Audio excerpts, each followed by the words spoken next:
ils reviennent, et sur la plus belle des régates. Plus de 8 mois après sa dernière compétition officielle, l'équipe de France d'aviron retrouve la Coupe du Monde pour sa deuxième étape. En cette année olympique, les coachs ont souhaité réduire le nombre de courses pour être prêts le jour J. On a mis en place une planification qui nous semble nous être le plus optimale dans la perspective de performer au jeu. Donc première sortie pour nous et on saura construire à partir de là pour être fort derrière. Vous avez du talent quand vous êtes tous les quatre, quoi. Donc surfez là-dessus, quoi. Vivez votre bateau, régalez-vous d'une course d'aviron, quoi. Régalez-vous. Cette régate, elle est importante, on n'en fait pas beaucoup. On a fait le choix de faire du très haut niveau avant les Jeux, de faire les meilleurs, il n'y en a pas beaucoup. On marque le territoire par rapport aux autres, vous êtes présents d'entrée, quoi. Et vous faites le taf. Allez, go. Cette régate de Lucerne est un test. Il n'y en aura que 2 avant les Jeux, avec tous les prétendants à la médaille. Et il y a encore beaucoup de choses à travailler. Allez, bonne course les gars.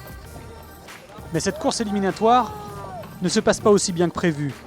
La France termine 3e et devra batailler le lendemain en repêchage pour accéder à la finale A, réservée aux 6 meilleurs bateaux.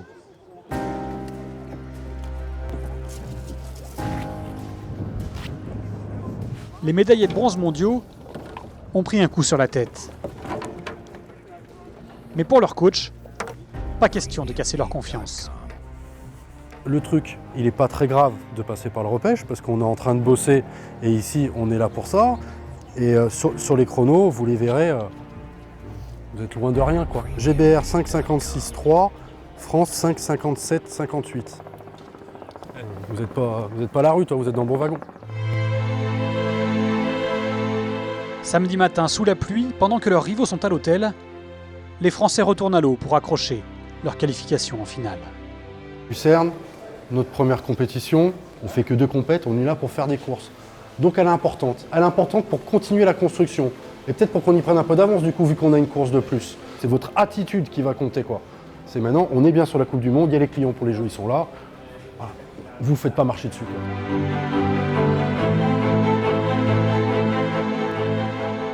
Et la bagarre, c'est pas chacun dans son coin, hein.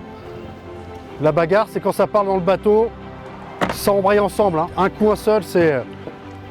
Ça fait 3 mois qu'on dit que ça fait bloc dans ce bateau, hein. C'est une des forces aussi, alors exploitez vos points forts, exploitez le bloc. Cette fois-ci, pas de surprise, le 4 s'impose et disputera la finale A. Comme leurs copains du 2 de couple, Jérémy Azou et Pierre Ouin, qualifiés haut la main pour leur première compétition internationale ensemble. Ce soir à l'hôtel, le débriefing sera plus serein. Je regarde la télé. Tu regardes la télé? Eh ben c'est bien. Regarde moi ce que je vais faire. Je vais faire réunion avec tout le monde. Regarde. Je la prends 2 minutes parce que je l'ai pas vue de la journée. Voilà. À peine 2 minutes pour appeler la famille. C'est ça un week-end de compétition pour un coach de haut niveau. C'est qui? Dernière mission, la séance vidéo, avant un repos salutaire. Car demain, c'est levé 6h30, avant les finales.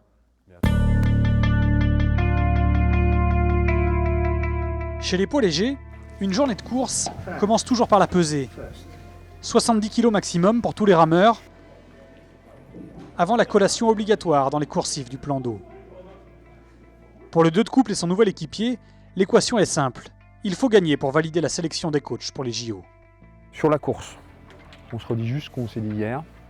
Le but du jeu, c'est le prolongement de Belsin, je viens de le redire à Pierrot. Pas de pression supplémentaire par rapport à ça. La seule pression à se mettre, c'est de faire la course la plus pleine possible au coup par coup. Point. La nouvelle association fonctionne à merveille. Victoire pour la paire française, la 5e à Lucerne pour un Jérémy Azou, admiratif de son jeune équipier. Bien messieurs. On est parti pour se faire plaisir, on est parti pour la gagner, se faire plaisir, se donner à 100%. Et 22 ans, vainqueur d'une Coupe du Monde à Lucerne. Ça aussi en France, il faudra regarder dans les annales, mais je suis pas sûr qu'il y en ait beaucoup à 22 ans. Pierre Ouin a validé son ticket pour Rio. Le 4, quant à lui, veut s'affirmer comme un médaillable potentiel. 4e à l'arrivée, il a cerné ses points à travailler durant les 2 mois qu'il reste, avant la grande échéance estivale.